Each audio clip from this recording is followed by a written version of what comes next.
Piny Kenya oseloso chenro mag tiegruok kata curriculum mag klas 11 kod 12 kendo rito mana goyo chapa buge mag jopuonjre.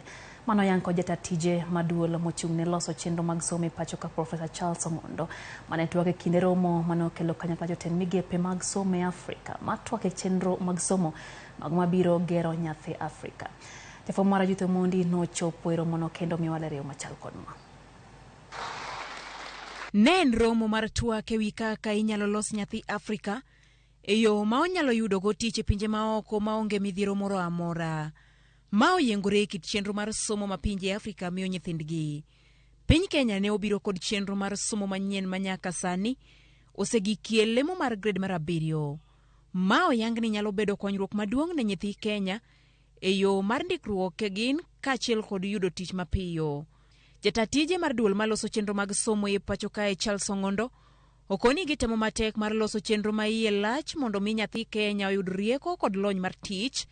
Oyango ni giseloso chenro mag puonjo jopuonjre mag grade mar 10, 11 kod 12 ka Ongondo koni mabiro bedo chakruok mar neno picha kod olemo mag CBC ne nyithind Kenya. As we talk now, the curricula for senior school have already been developed. The curriculum designs for grade 10, grade 11 and grade 12 are ready for implementation. And as we talk now, we are at the phase of developing curriculum support materials. These include books, include electronic material, including digital material. Next year by May, we shall have books, electronic materials and digital materials for grade 10 available, readiness for the curriculum.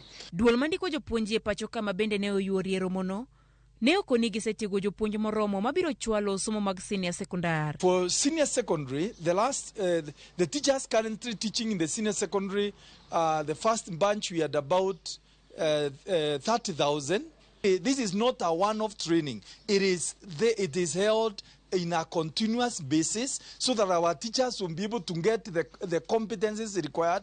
They will be able also to gain the pedagogical knowledge required for them to teach. Jagoro maungirore migao mar somo Beatrice Nyangala ne okoni gin kaka migao mar somo gi kore mar siro kit somo manyien mar CBC. Through this curriculum, through the sum content of what we know,